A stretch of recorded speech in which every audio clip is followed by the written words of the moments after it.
जी अस्सलाम वालेकुम बेटा।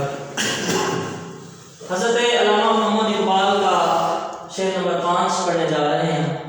हज़रत इकबाल फरमाते हैं कि खबर मिली है खुदाया ने बहरो बर से मुझे, फरंग रहे गुजरे सिले बेपना में है। हज़रत इकबाल फरमाते हैं कि बेटा इस लफ्ज़ को ज़रा इस पे गौर करना, खबर मिली है।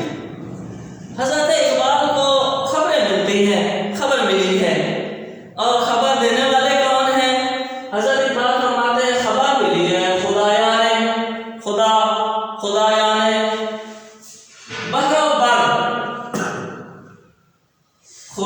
जो ना खुदा है बहरो बर के, जो खुशकी और पानी पर हुकूमत करने वाले, खुशकी और पानी पर हुकूमत करने वाले। बेटा यहाँ सारे खुदाया ने बहरो बर से मुराद है फरिश्ते,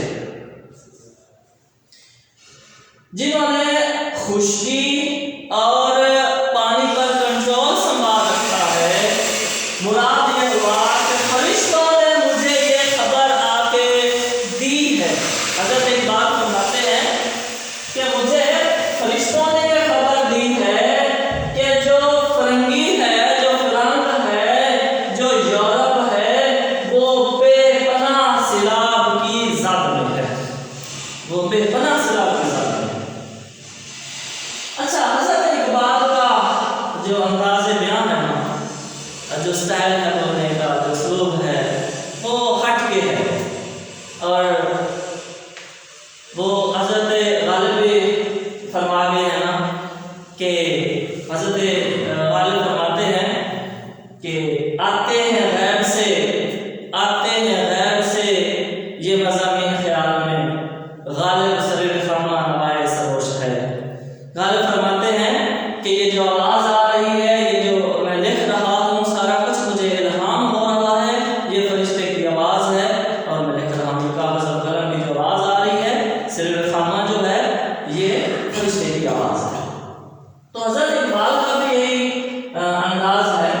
और हज़रत इकबाल कभी कहते हैं कि ये बयान दे गई है, ये बयान दे गई मुझे बातें सुलगाही, कि मुझे ये बयान बातें सुलगाही, ये मुझे बयान दे के गई है। तो ये हज़रत इकबाल का जो अंदाज़ है कि ये इस अंदाज़ में बात कहते हैं कि मुझे फलां से खबर मिली है, मुझे फलां बता गए हैं। हालांकि होता ये है कि ऐसे जो शायर होते हैं, उनके दिल में अल्लाह तबारक व तआला जो बात है वो नाज़िल फरमा देते हैं। और जो अल्लाह वाले होते हैं, जो अल्लाह के करीब होते हैं, अल्लाह तबारक व तआला उनके दिल में बात इल्क़ा फरमा देते हैं। तो यहाँ वही बात। और यहाँ देखें हज़रत इकबाल की और बात देखें कि कितनी दूरअंदेशी है, दूरअंदेशी कितनी। और फिर दूसरी बात ये भी है कि हज़रत इकबाल जो है यूरोप में रह के आए हैं, हज़रत इकबाल वहाँ पढ़ते रहे हैं। हज़रत इकबाल वहाँ जो है वो 3 साल रहे हैं, और 3 साल के अरसा में उन्होंने जो यूरोप की तहजीब है उसको बड़ा ही जो है तय तक देखा है। और यूरोप की तहजीब को वहाँ देखा, परखा, उसका मुताला किया, वहाँ जो कुछ देखा वहाँ उसको फिर उसको देख के ये बताते हैं कि लगता ये है मुझे खबर ये मिली है, और ये है इस तरह कि अब ये जो है फ्रांस जो है, यूरोप कंट्री जो है, यूरोप वाले जो हैं वो बेपनाह सैलाब की ज़द में है। ये ख़त्म होने वाले हैं, ये फना होने वाले हैं। तो क्यों है भाई? वो इसलिए कि अल्लाह का कानून है, नेचुरल चेक है।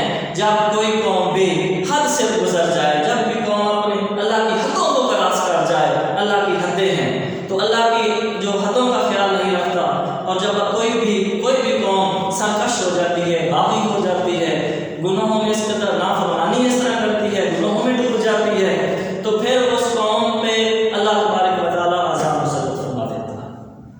तो वहाँ है क्या? हज़रत इकबाल ने क्या देखा?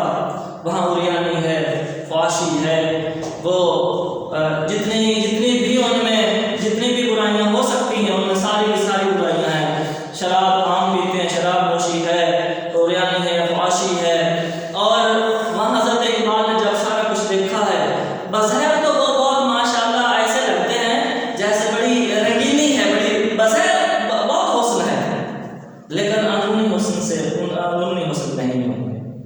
और मैंने पहले भी कहा, बेटा कई बार आपको बताया है कि खूबसूरती दो तरह की होती है, एक होती है आउटर ब्यूटी, एक होती है इनर ब्यूटी।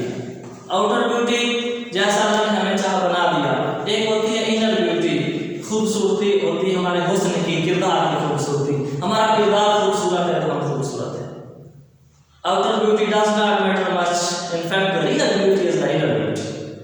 असल खूबसूरती हमारे किरदार की है, उनमें वो खूबसूरती है। यूरोप कंट्री में ये खूबसूरती नहीं है, उनमें इतनी बुराइयां हैं। हज़रत इकबाल ने उनकी फाशी, उनकी बिरयानी देख के, उस खोखली तहजीब को देख के हज़रत इकबाल ने फरमाया है कि ये जो है ये ख़त्म होने जा रही है, ये ख़त्म होने वाली है, इन पे ऐसा अल्लाह का अज़ाब आएगा कि ये ख़त्म हो जाएंगे, ये फना बर्बाद हो जाएंगे।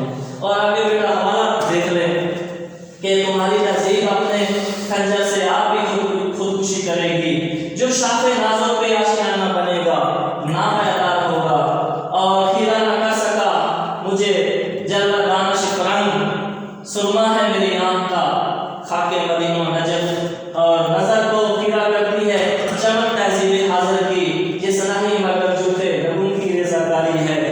तो हज़रत इकबाल वहाँ 3 साल रह के आए हैं और कहते हैं कि कोई भी मेरी आँख में जचा नहीं। क्यों? मेरी आँख